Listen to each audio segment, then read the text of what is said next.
जेठानी की सादे पकवान वर्सेस देवरानी के शाही व्यंजन। कमरे में बड़ा सा शीशा लगा होता है। शीशे के सामने खड़ी शिल्पा बड़े ध्यान से मेकअप कर रही होती है।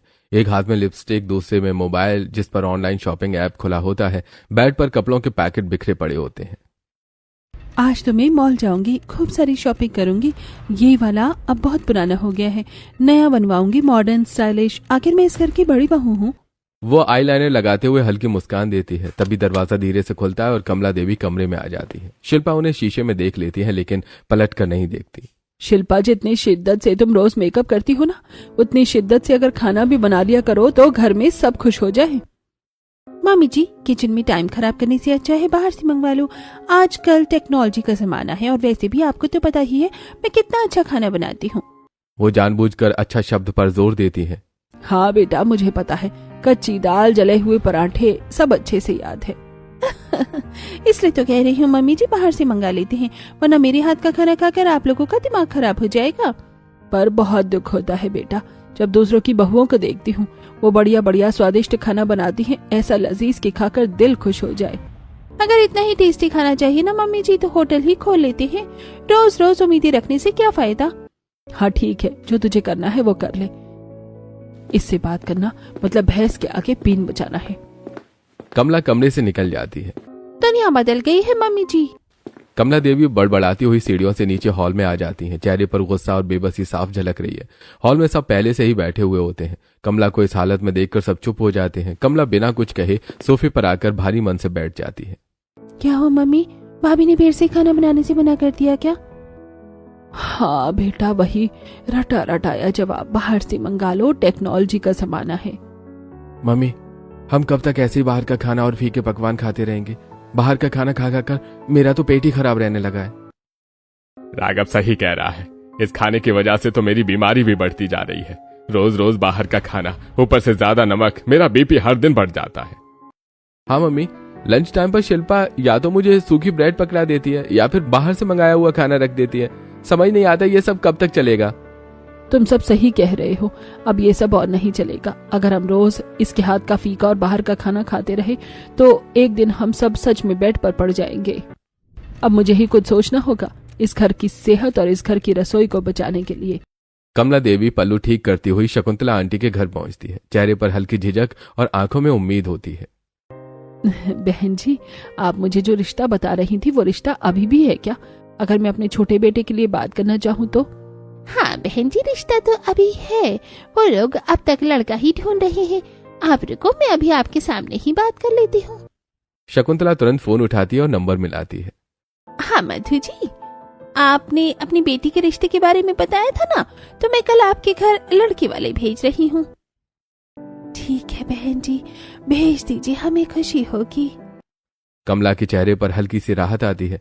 अगले दिन पूरा परिवार नेहा के घर पहुंचते हैं। थोड़ी देर बाद नेहा सबके सामने आती है। नेहा ने सिंपल सा सूट पहना हुआ है, सिर पर चुन्नी, माथे पर छोटी सी बिंदी, चेहरे पर मुस्कान। वो हल्का झुककर सबको नमस्ते करती है। नमस्ते। फिर वो बिना किसी दिखावे के सबके लिए चाय लेकर आती है। कमला उसे देखते ही मन ही मन बहुत खुश हो जाती है। यही बनेगी मेरे घर की छोटी बहू, एकदम सुंदर, सुशील और संस्कारी।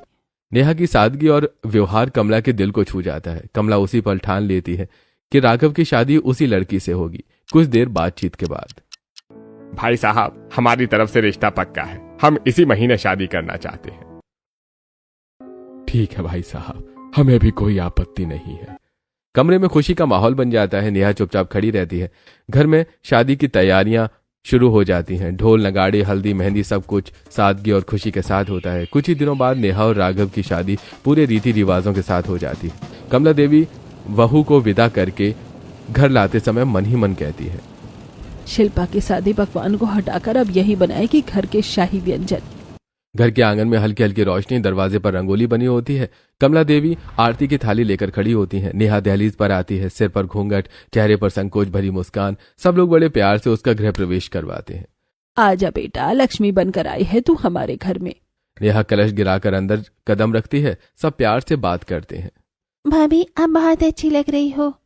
नेहा हल्के से मुस्कुरा देती है। तभी एक कोने में खड़ी शिल्पा का चेहरा तमतमा जाता है। अचानक उसका गुस्सा फूट पड़ता है। हाँ, अब तो देवरानी आ गई है ना। मेरे पकवान तो सबको फीके लगते हैं, अब कल से देवरानी ही बनाएगी घर में शाही व्यंजन। कमला कुछ कहने वाली होती है लेकिन माहौल बिगड़ता देखकर चुप रह जाती है। अगली सुबह नेहा जल्दी उठती है, नहा धोकर सादा सा सूट पहनती है, सिर पर पल्लू रखती है और नीचे आकर सबसे पहले कमला के पैर छूती है। मम्मी जी आज मेरी पहली रसोई है, मैं क्या बनाऊं खाने में? बेटा जो तुझे सही लगे वो बना ले। फिर भी मम्मी जी आप लोगों की पसंद तो पता होनी चाहिए ना। ठीक है बेटा, मटर पनीर और आलू दम बना ले। नेहा खुशी खुशी रसोई में चली जाती है। नेहा पूरे मन से खाना बनाती है और खुशबू पूरे घर में फैल जाती है। थोड़ी देर बाद वो खाना सलीके से टेबल पर सजा देती है और सब लोग खाने की खुशबू से ही खुश हो जाते हैं। वाह कितनी अच्छी खुशबू आ रही है। सब बैठते हैं, कमला पहला निवाला खाती है। अरे मजा ही आ गया।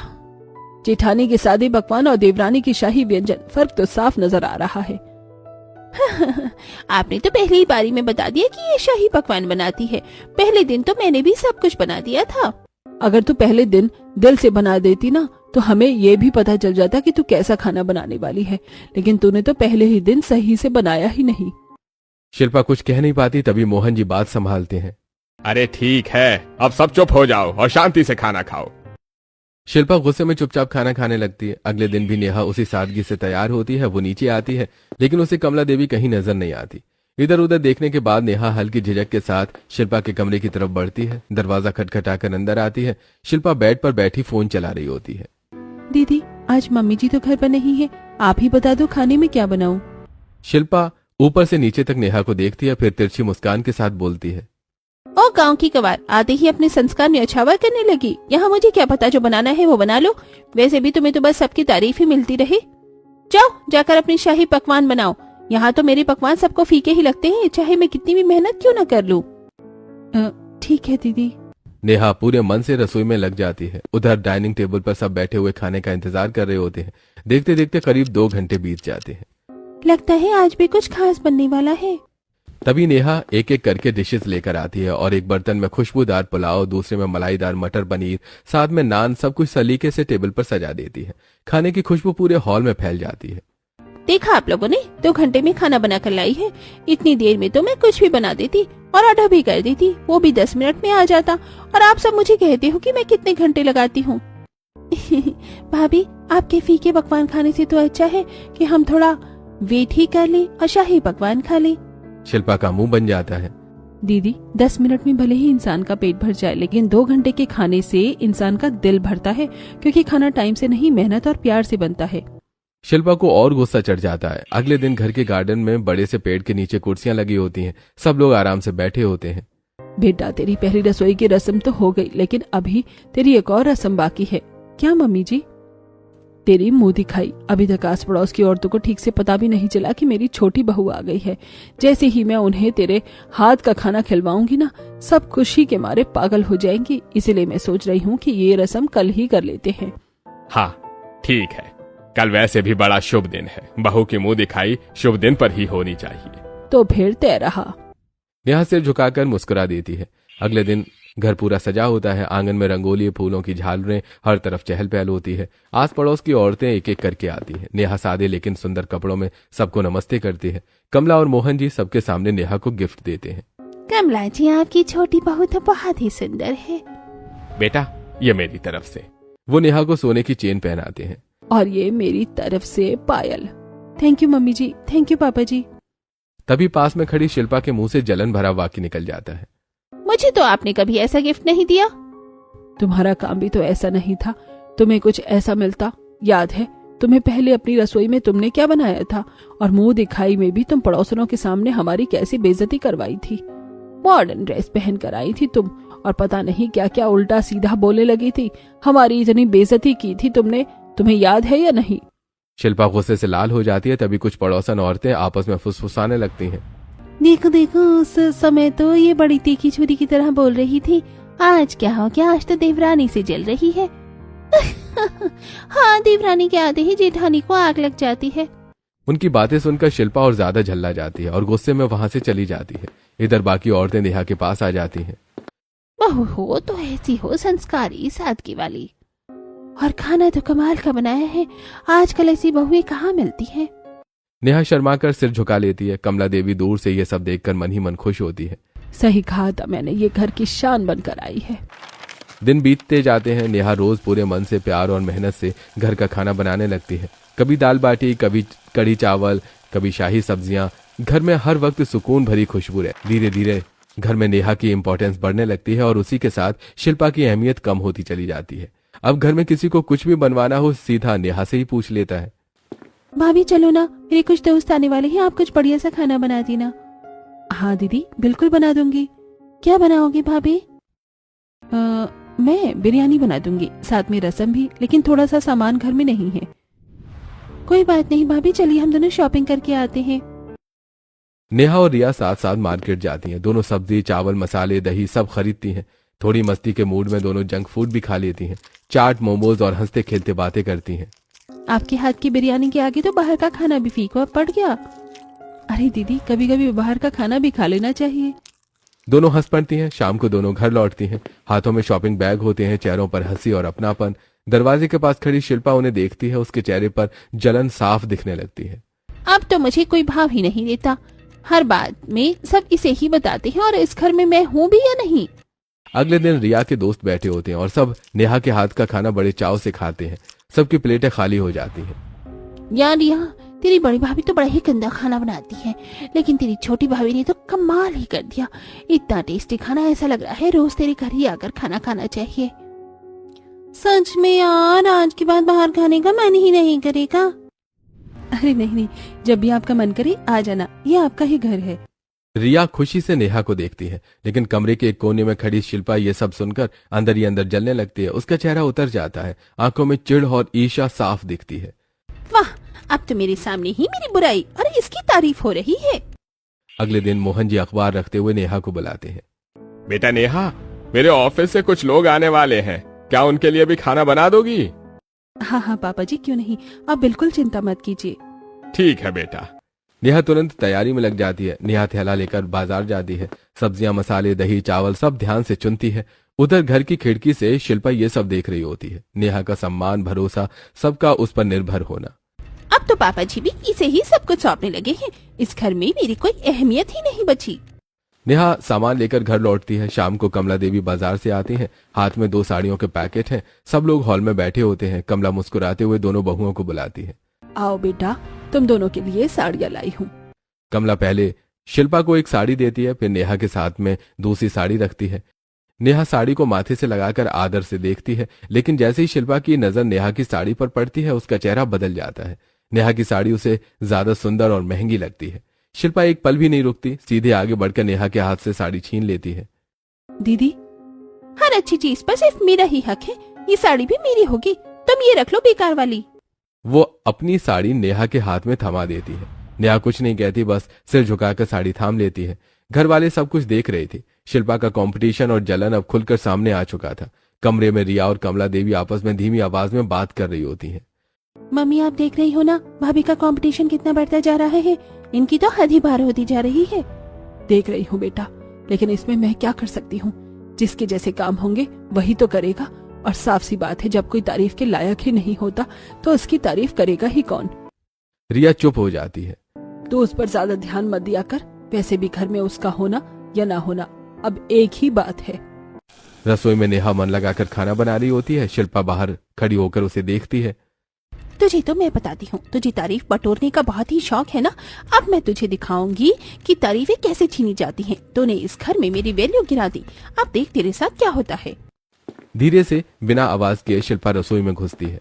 नेहा दूसरी तरफ सब्जी काट रही थी। शिल्पा चुपके से गैस बंद कर देती और वहां से निकल जाती है। काफी देर हो चुकी थी, सब लोग खाने का इंतजार कर रहे होते हैं। बेटा, आज क्या हो गया? खाना बनाने में इतनी देर कैसी हो गई? मेरी तो शुगर भी बढ़ गई है। मम्मी जी, मैं तो लगातार खाना बना रही थी, पता नहीं बीच में गैस कैसे बंद हो गई। बेटा, तूने भी 2-4 दिन अच्छा खाना बना लिया, अब तो तेरे भी रोज के बहाने शुरू हो गए।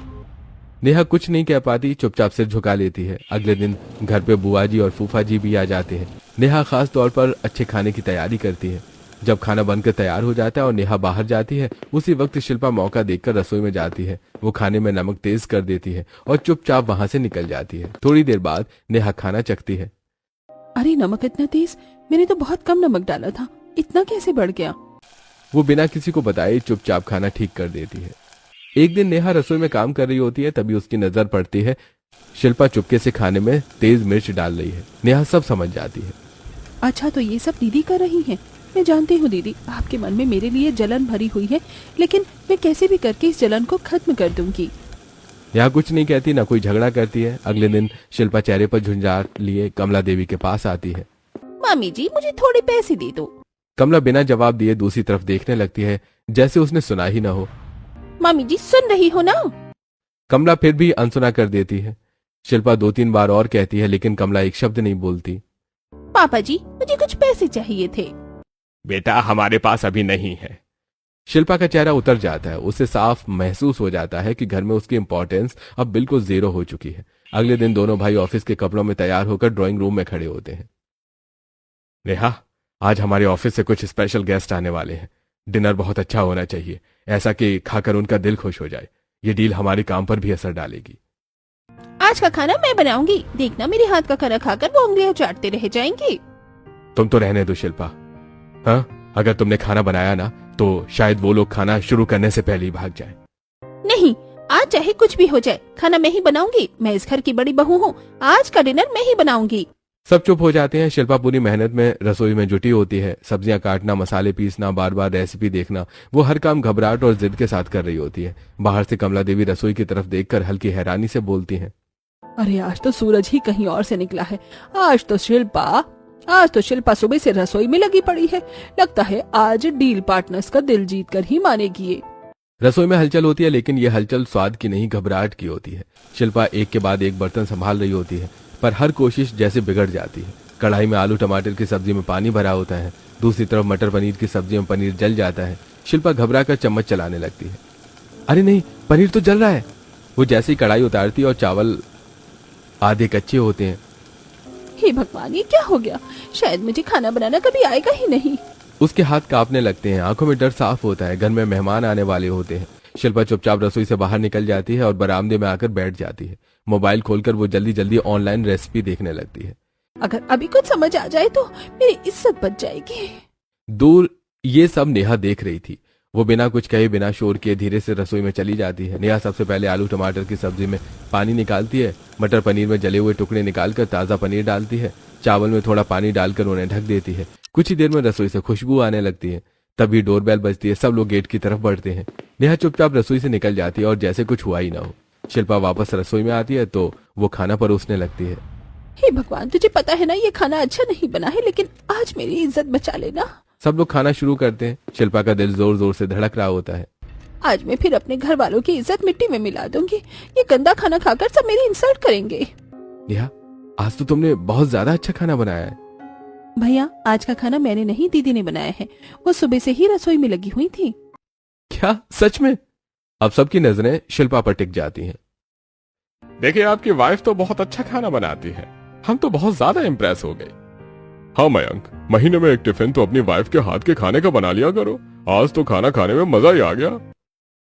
और शिल्पा जी, ये जो आपने मटर पनीर बनाई है ना, इसकी रेसिपी तो मेरी वाइफ को भी भेज देना। सब लोग हंस पड़ते हैं। शिल्पा भी हल्की मुस्कान के साथ सिर झुका लेती है, लेकिन अंदर उसका दिल भारी हो जाता है। अगर मुझे पहले ही सब कुछ आता तो ये सारी तारीफ मेरी अपनी होती। मुझे पता है ये सब नेहा ने ठीक किया है, इसलिए खाना इतना टेस्टी लग रहा है और सब इतनी तारीफ कर रहे हैं। अपने घमंड के चक्कर में मैंने कभी खाना बनाना सीखा ही नहीं। आज जो तारीफ मिल रही है वो मेरी मेहनत की नहीं बल्कि नेहा की है। अब और नहीं, अगर मैं अपनी मेहनत से खाना बनाऊंगी तो एक दिन तारीफ भी सच में मेरी होगी। रात को नेहा अपने बिस्तर पर बैठी हुई कोई किताब देख रही थी। दरवाजे के बाहर शिल्पा खड़ी होती है। चेहरे पर बेचैनी, आंखों में पश्चाताप होता है। वो हल्की सी दस्तक देती है। आइए दीदी। शिल्पा अंदर आती है और कुछ पल चुप रहती है, फिर गहरी सांस लेकर बोलती है, नेहा, आज तो तू जीत गई और मैं हार गई। नेहा हैरानी से उसकी तरफ देखती है। मुझे सब पता है, सारा खाना तूने ही सही किया था, फिर भी तूने सबके सामने मेरा ही राम रहने दिया। तू चाहती तो मुझसे लड़ सकती थी, झगड़ा कर सकती थी, लेकिन तूने ऐसा कुछ नहीं किया। तूने प्यार से ही सब उलझन सुलझा दी। मैं तो तेरी हर छोटी छोटी बात में तुझसे कंपटीशन करती रही, फिर भी तूने मुझे कभी नीचा नहीं दिखाया, इतने प्यार से सब समझा दिया। दीदी, मैं जीतने नहीं आई थी, मैं तो बस इस घर को बसाने आई हूँ। शिल्पा चुप हो जाती है। और वैसे भी ये कोई खेल का मैदान नहीं है जहाँ हार जीत देखी जाए। हाँ तुम सही कह रही हो, मैंने घर को घर की तरह कभी देखा ही नहीं। अपने अलावा मैंने इस घर को कभी अहमियत नहीं दी, लेकिन तुम्हारी आने के बाद समझ आया कि घर में इज्जत बनाना भी कितना जरूरी है, क्योंकि जो इज्जत घर में होती है वही इज्जत बाहर भी झलकती है। दीदी, घर में भी इज्जत बनाना जरूरी है, और अच्छी बात यह है कि आपको अपनी गलती का एहसास हो गया। शिल्पा पहली बार सुकून की सांस लेती है। अगले दिन दोनों रसोई में दोनों बहुएं साथ खड़ी होती हैं। नेहा, क्या तुम मुझे खाना बनाना सिखाओगी? दीदी बिल्कुल। वो शिल्पा के हाथ में सब्जी पकड़ाते हुए कहती है, ऐसे हम दोनों बहुओं की घर में इज्जत बनी रहेगी। और आपको भी मेरी तरह अच्छी अच्छी तारीफें मिलेंगी जब आप अच्छा अच्छा खाना बनाओगी। दोनों साथ हंस पड़ती हैं। कुछ दिन यूं ही हंसी खुशी में बीत जाते हैं। रसोई अब सिर्फ खाना बनाने की जगह नहीं रही है, बल्कि नए सपनों की शुरुआत बन चुकी है। अगली सुबह नेहा और शिल्पा साथ साथ सब्जी काटते हुए बात कर रही होती हैं। नेहा, मुझे ऐसा लगता है कि तुम्हारी ये सारी रेसिपी दुनिया तक पहुंचनी चाहिए। नेहा चौंक कर उसकी तरफ देखती है। क्यों ना हम ऑनलाइन अपना कंटेंट बनाना शुरू करें, वीडियो बनाएं, लोगों को सिखाएं। हाँ दीदी, ये तो वाकई बहुत अच्छा आइडिया है, मैंने तो कभी सोचा ही नहीं था। दोनों की आंखों में चमक आ जाती है। धीरे धीरे दोनों ऑनलाइन वीडियो डालना शुरू कर देती हैं। मसालों के तड़के और दोनों की हंसी सब कुछ लोगों को बहुत पसंद आने लगती है। शिल्पा अब पूरे कॉन्फिडेंस के साथ खाना बना रही थी। नेहा उसे छोटे छोटे टिप्स देती रहती है। एक दिन नेहा बिस्तर पर लेटी होती है, तबीयत खराब होती है। दीदी, आज के क्लास और वीडियो का क्या होगा? मुझसे तो उठा भी नहीं जा रहा है। तो आराम कर, आज मैं सब संभाल लूंगी। और ये दवाई रखी है, टाइम से ले लेना, बाकी चीजों की टेंशन मत लेना। वो अकेले ही पूरी कुकिंग क्लास लेती है, वीडियो शूट करती है और अपलोड भी कर देती है। मोबाइल स्क्रीन पर कमेंट्स फ्लैश होते हैं। नेहा तो इतना अच्छा खाना बनाती ही है, ऊपर से शिल्पा दीदी भी अब कमाल की कुक बन गई है। देवरानी तो है ही सुपरस्टार, लेकिन शिल्पा दीदी तो मास्टर शेफ निकल गई। शिल्पा के चेहरे पर एक अलग ही आत्मविश्वास झलकने लगता है। अगले दिन घर की डोरबेल बजती है। एक बड़ा सा कुकिंग हैम्पर आता है। उसके अंदर पैकेज्ड फूड, मसाले, चिप्स और ढेर सारी चीजें होती हैं। अरे वाह, अब तो मेरी दोनों भाभी सुपरस्टार बन गई हैं। अब तो ऐसे ऐसे खाने के हम पर रोज आया करेंगे। हाँ ननन जी, अब तो ऐसा होगा ही। अब तो घर में स्वाद के साथ साथ संतुलन भी आ गया है। शाम को सब डाइनिंग टेबल पर दोनों बहुएं मुस्कुराते हुए खाना परोसती हैं। सारे घर वाले टेबल पर बैठे होते हैं। खाना खत्म होने के बाद हंसी मजाक शुरू हो जाता है। जेठानी के सादे पकवान और देवरानी के शाही व्यंजन। सब लोग हंसने लगते हैं। मम्मी जी, अब मेरे पकवान फीके मत बताया कीजिए, इतनी मेहनत से बनाया है ये मैंने। अरे अरे, सॉरी सॉरी शिल्पा, अब तो तुझे भी सच में अच्छा खाना बनाना आ गया है। हाँ मम्मी जी, अब बोलो जेठानी और देवरानी दोनों के शाही व्यंजन। पूरा घर खुशी से हंस पड़ता है।